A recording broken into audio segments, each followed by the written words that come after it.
Hey guys, I just want to remind people that we still have some open slots for shooters in Midnight Brutality 2023. That is our all-nighttime match that is coming up the nights of March 10 to 12 at the Echo Valley Training Center in northern West Virginia. It's going to be a fantastic match. We have divisions for white light, active infrared, passive infrared, and thermal. So it is an opportunity to get all of that night vision gear that I know some of you guys have been picking up and put it together and bring it out to the range and see how it actually does on the clock and under stress. We have 6 fantastic stages set up, everything from in-the-dark literal shoot house, up close and personal, out to 200 to 250 yard long-range stage. And this will be, well, you could probably shoot it with a Gen 2 like that. We recommend early Gen 3 as a baseline for having fun in the match. If you've got something older and you want to really punish yourself, which I may end up doing myself, bring it on. We'd be happy to have you. But, oh, and of course, if you don't have the cool night vision gear, but you want to get out and play in the dark, we do, of course, have a white light division as well. Anyway, there were 2 particular critiques that we've heard from people who are interested in the match, and they're things that we would like to address, that I would like to address, that we didn't do such a great job of talking about before, so better late than never. The first is a critique that we don't have any experience running a match like this, and that's true. This is the first nighttime brutality match.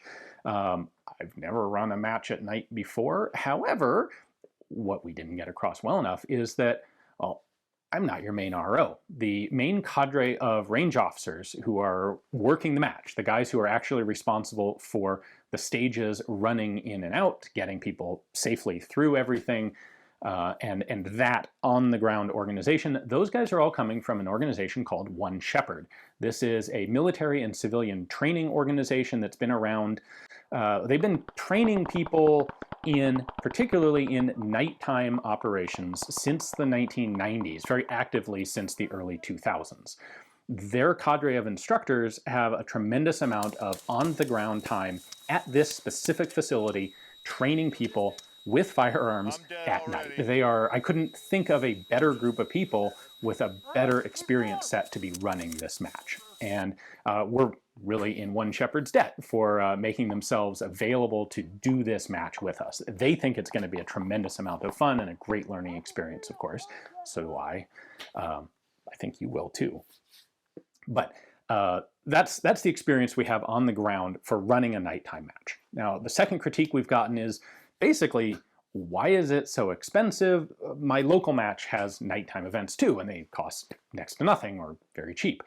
The difference, and again, perhaps we didn't explain this well enough at the beginning, is this is a totally different sort of event than the typical local club night match. We have some of those night matches here in Arizona.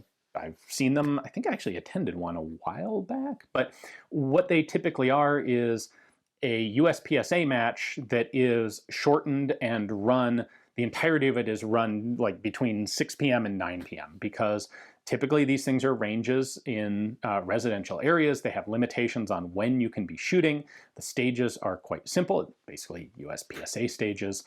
There's generally speaking a fair amount of light pollution going on.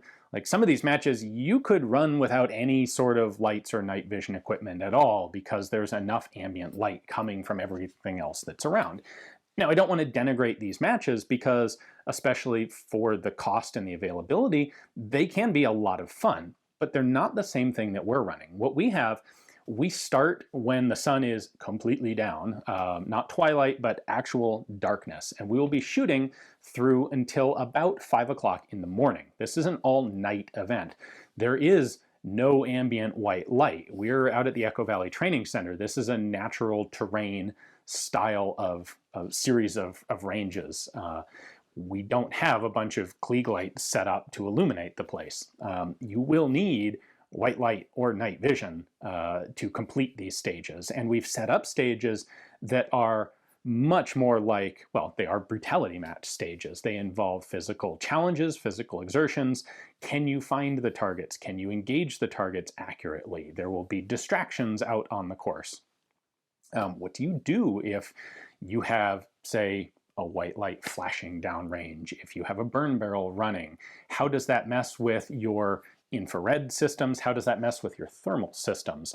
Is your kit set up for physical exertion? All of the night vision shooting kit that you've set up, what happens when you go to run or move through obstacles or get into odd shooting positions? These are things that your typical night club match is not even thinking about addressing, and that's the focus that we have for Midnight Brutality. It really is a next level up sort of event. So I'm super excited to have it. I'm really looking forward. I'm going to be running it twice myself, once in one of the public nights and once during the staff match, so that I can get a chance to try a couple different loadouts with it.